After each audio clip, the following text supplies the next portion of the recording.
ఈ వీడియోను చూస్తున్నటువంటి మీ అందరికీ మన ప్రభు రక్షకుడైన యేసుక్రీస్తు వారి నామమందు వందనాలు తెలియజేసుకుంటూ ఉన్నానండి. ప్రియ దేవుని వారలారా, ఒక్కసారి ఆలోచించండి. మన చేతుల్లో ఉన్న సెల్ ఫోన్ ఈరోజు మనకు ఎన్ని విధాలుగా ఉపయోగపడుతుందో మనందరికీ తెలుసు. అయితే మరి ఈ సెల్ ఫోన్ ఈరోజు మానవ ప్రపంచానికి ఎంత ముఖ్య కారణంగా మారిందో, ఎంత అవసరమో మనందరికీ ప్రత్యేకంగా చెప్పనవసరం లేదు. అయితే ఈ సెల్ ఫోన్, ఈ యొక్క మొబైల్ అనేటటువంటి పరికరాన్ని మనం వాడేటప్పుడు ఇందులో గొప్ప గొప్ప మెగా పిక్సెల్స్ కలిగి ఉన్నటువంటి కెమెరా ఫోన్లు ఉన్నాయి. అలాగే అనేకమైన పరికరాలు, ఎన్నో ఉపయోగపడే టూల్స్ అన్నీ కూడా ఉన్నాయి. ఇన్ని ఉన్నప్పటికీ ఒకసారి ఆలోచించండి, మొబైల్ ఫోన్కి ఛార్జర్ లేకపోతే ఆ మొబైల్ ఎంత వెల పెట్టినా, ఎన్ని లక్షల రూపాయలు పెట్టి తీసుకున్నా కూడా ఎటువంటి ఉపయోగం లేదు. ఛార్జింగ్ కానీ లేకపోతే అది ఎందుకు పనికిరాని ఒక చిన్నపాటి డబ్బాలా మనకు కనబడుతుంది.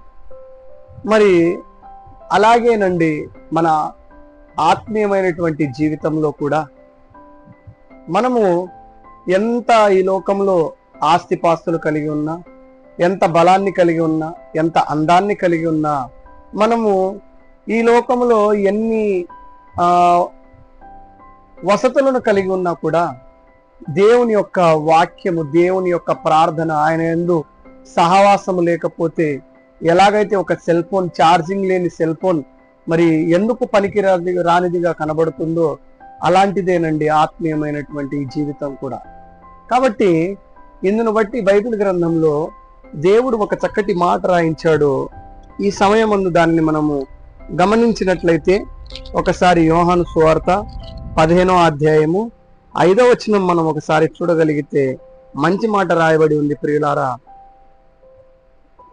దేవుడు ఇలా అంటున్నాడు, నేను 5వ వచనం చూడగలిగితే, ద్రాక్షవల్లిని నేను, తీగలు మీరు, ఎవడు నా యందు నిలిచియుండునో, నేను వాని యందు నిలిచియుండునో వాడు బహుగా ఫలించును.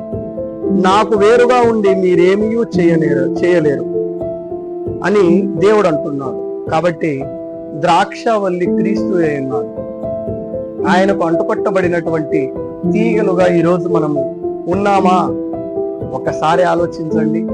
లేకపోతే ఈ లోకానుసారమైన అనేకమైన ఐహిక విచారములచే మనము ఆయన యందు వేరుపారి, మనము ఆయన యందు నిలిచి ఉండక, సహవాసమందును, ఆయన యందు ప్రార్థన, అనుదిన ప్రార్థనల యందును, వాక్య పరిశీలన యందును, మనము ప్రవర్తన యందును, మరి క్రీస్తు యేసునందు ఆ యొక్క క్రీస్తు యేసు అను ఒక ద్రాక్షవల్లికి మనము అంటుకట్టబడినటువంటి తీగలుగా ఈరోజు ఉన్నామా లేదా ఆలోచించండి ప్రియమైన దేవుని పిల్లలారా. కాబట్టి ఆయనకు వేరుగా ఉండి మనం ఈ లోకంలో ఏది కూడా సాధించలేము, ఏది కూడా చేయలేము అని దేవుడు అంటున్నాడు. కాబట్టి మనము ఈ లోకంలో వాడుతున్నటువంటి మరి సెల్ ఫోన్ విషయం అయితే, అది ఒకసారి కింద పడితే, మొబైల్ కింద పడినప్పుడు ఎంత బాధపడిపోతామో, ఎంతగా మనము విలవిలలాడిపోతామో అది మనకే తెలుసు. అలాగే మన యొక్క ఆత్మీయమైనటువంటి జీవితం సరిగా లేకపోతే, క్రీస్తు యందు అంటుకట్టబడకపోతే, మనము ఆయన యందు నిలిచి ఉండకపోతే భయంకరమైనటువంటి ప్రమాదము పొంచి ఉన్నది. ప్రియులారా, దేవుడు అలాగే కింద చదవగలిగితే మంచి మాట ఇంకా ఆయన అంటూ ఉన్నాడు. ఒక్కసారి ఆలోచించండి. 6వ వచనం మనం చూడగలిగినట్లయితే, ఎవడైనను నా యందు నిలిచి ఉండని ఎడల వాడు తీగవలే బయట పారవేయబడి ఎండిపోవును, మనుషులు అట్టి వాటిని పోగు చేసి అగ్నిలో పారవేతురు, అవి కాలిపోవును. కాబట్టి మనము క్రీస్తు నుండి పారై ఈ లోకములో మనం కలిసిపోయినట్లయితే ఒకానొక రోజు మరణం అనేది మనకు వస్తుంది. కాబట్టి మరణించిన తర్వాత తీగలుగా, ఎందుకు పనికిరాని తీగలుగా ఎండిపోయినటువంటి మూడుబారినటువంటి జీవితముతో ఈ లోకంలో ఎన్ని ఆస్తులు, ఎన్ని అంతస్తులు, ఎంత పేరు, ఎంత ధనబలము, జనబలగము, ఇలా అనేకమైనటువంటి ఎన్ని కలిగి ఉన్నా కూడా క్రీస్తు లేకుంటే మన ఈ జీవితానికి నిజమైనటువంటి అర్థము లేదు.